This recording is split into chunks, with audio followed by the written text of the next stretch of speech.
Hey guys, we're back again to tell you about our trip to India. If you haven't seen our Agra video about the Taj Mahal, then check that out, and this is part 2. Part 2. So here we go. Today in this video we're going to talk about the things that we did in Delhi and things that you can do quickly on the cheap or with a moderate budget. So we're going to start off reviewing the 2 hotels that we stayed at while in Delhi. We wanted to stay out by Aerocity, which is near the airport, because it was going to be really convenient for us getting to and from the airport so that we could take our trip to Goa and then get back before coming back to Singapore. It's an up-and-coming area, so even if you don't stay there, there are a lot of hotels in that area, but even if you don't stay there, it's pretty cool to see.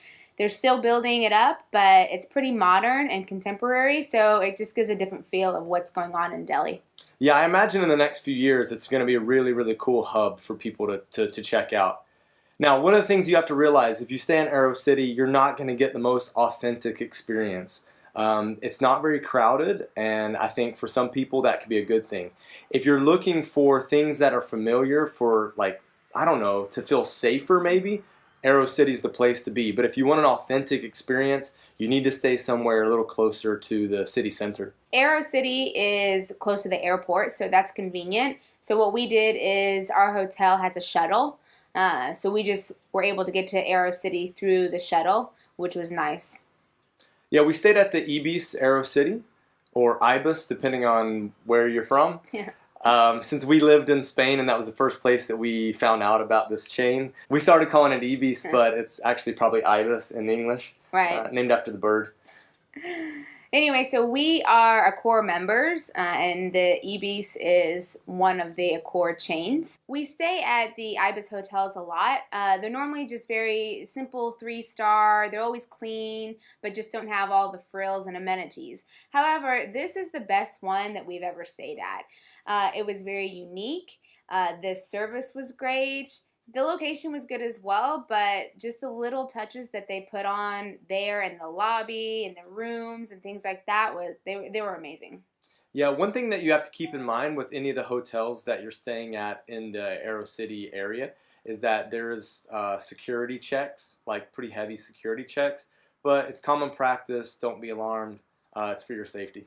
Right, and then the second hotel we stayed at is the Pullman. Yeah, the Pullman is a 5-star international chain, and it absolutely blew my mind. Their service there was top-notch, from the front desk to the restaurants and bars, and then the rooms were incredible. Yeah, the service at the hotels, really at all the hotels that we stayed at in India, was very good. So it's always nice when you get into a hotel in a new place, when they treat you well, no matter who you are. We come in with backpacks, so we could just look like some backpackers, and they might not want to give you the time of day, which has happened to us actually in places. But that didn't matter to them, so that was pretty cool. Yeah, it was super cool. Well, so let's talk about what we did, like what we saw when we were in Delhi. This brand, Ibis, doesn't typically have any sort of concierge or trip planning service, but this particular hotel did. And instead of us trying to get a driver outside of the hotel, we just decided to contact the front desk and see what they could do for us in terms of price and where they could take us. And the price was good, so it was fine for us. And we weren't in Delhi super long, and we knew that Delhi's really spread out and there's a lot of traffic, so our best option was to hire a driver for the day. And then we were able to look at the map, tell the front desk what we wanted to do, kind of get a good route and how long it would take, and then the driver just took us everywhere we wanted to go.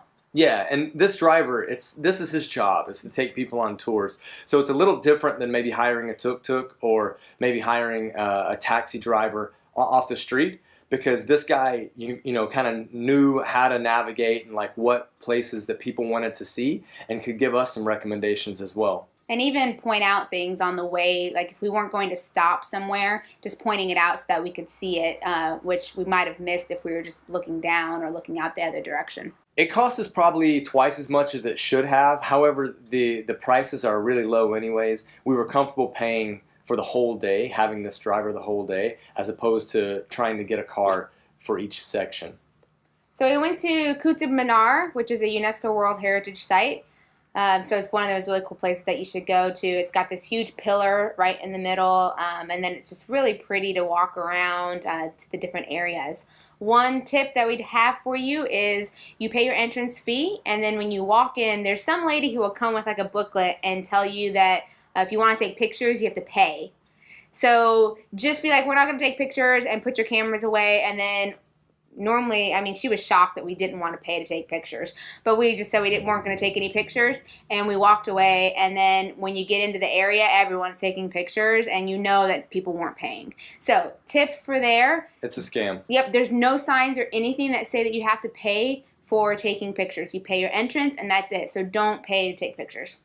Another place to check out is the Lotus Temple. It's got really cool architecture, and it's got a pretty large ground around it, so you can walk around and just kind of take in some of the sights around there, as well as the expansive temple itself. Be sure that you don't try to go there on a Monday. It's closed on Mondays. It's open from 9 to 5:30 p.m. It's a really serene area, green and flowers and pretty architecture, different architecture than what's in Delhi, so it's a pretty cool place to check out. Another iconic place to see is India Gate. It's a bit like the Arc de Triomphe in Paris. So in the bottom part there are guards and kind of like the Tomb of the Unknown Soldier, or there's like wreaths and things like that around there. So you can get really close up to there. There's a lot of people, a lot of buzz going on around that area. Yeah, definitely. There's a lot of tourism happening around that area, so that's something to check out too. If you want to try your hand at street food, that would be a place to do it. Another place that you might want to check out, we didn't end up going there because it was a little too far out for our itinerary, is the Red Fort. We had just been to a fort the day before, but we hear that the Red Fort's pretty awesome. It's got a really unique color to it, and it's a pretty large fort. Chandni Chowk is a place that you can go to if you're looking for shopping. Delhi is really sprawling, and there's lots to see. So there are a lot of temples and tombs to see. Humayun's tomb is one of the well-known ones. Really cool to check out. So if you're going to limit how many tombs that you go and see, that would probably be one of the top ones to go visit. Yep, and it's only a couple bucks to get into, and once you get in there, there might be a guy that will be in there maybe trying to be like a guide. You know, you can be friendly, but don't feel like you have to pay him or anything like that. Yeah, it's up to you. I mean, obviously, if you want to get more of the history to it, then you can pay. It's not that much. But what we normally do is we read about these places beforehand and even afterwards online, and then don't bother with the guides, because we like to kind of go at our own pace. And when you get a guide, sometimes you're there longer than you want to be. So it's kind of all down to preference on what you want to do there. So Kaylee and I love to do things that are a little off the beaten path when we go to cities. And before we arrived in Delhi, we found out that there was like an art district that was kind of up and coming, a lot of street art, a lot of big murals that were painted.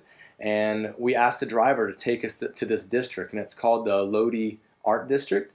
And we had a little difficulty at first, so we had an address or kind of a cross street that we could go and start checking stuff out. We arrived, the driver's like, okay, we're here. And we looked around and there was like nothing. There was no art around. So he saw some people that looked like they were from the neighborhood, and he asked them, and then they were kind of chirping back and forth. They pointed us in one direction. We started driving a couple more blocks. We still didn't see anything. Asked again. The driver was super persistent, which was awesome. And then finally we turned down the right street, and there they were, a bunch of different murals. We asked the driver to wait for us as we got out, and we were able to snap some shots. Yes, there's a lot of like graffiti type murals on the sides of buildings, but they're huge. So really cool, lots of colors, lots of different types of styles. So just walking around that area was really neat, and we seem to be the only tourists in that area. Yeah, so I don't know if it's something that's just not very well known, or the time of day that we were there weren't very many people. But there was also some good looking street food there as well. I was going to say the same thing. Yeah. It's probably a very good spot to get some food. Delhi is so big, so there's lots to do there. If you're going to be there for a short time, then we would definitely recommend getting a driver to drive you around. Even though like the traffic can be bad, it's still going to get you to all the different places in a more efficient way than trying to take public transportation or even tuk-tuks. I mean, with a driver, you at least have air conditioning. So if you're going to be there for a short time, because it's so sprawling and so spread out, definitely go the driver route. If you're there for longer, then maybe doing tuk-tuks and doing it at a more leisurely pace is optional as well. Yeah, and if you're interested in avoiding Delhi belly, we recommend not eating meat. When we were there, we avoided Delhi belly, and we were told by several friends just to kind of go vegetarian, and we did it except for one meal in the hotel, and yeah, we were good. No and sickness. the food is amazing. The food is we amazing. love meat, but like the way they do vegetarian dishes, so good. I mean, the food was amazing. So yeah, we weren't too adventurous this time around, and we did get vaccinations and things like that, which we normally don't do. But of course, you always hear about Delhi belly and people getting sick in India, so we wanted to go the safer route. So we did vaccinations, and we were careful with what we ate. So it's all up to you with how you want to deal with that. Yep. So guys, that wraps up Delhi. We hope you had fun. We have one more part of this 3-piece tour that we're doing about India. Catch us in Goa next time. Bye.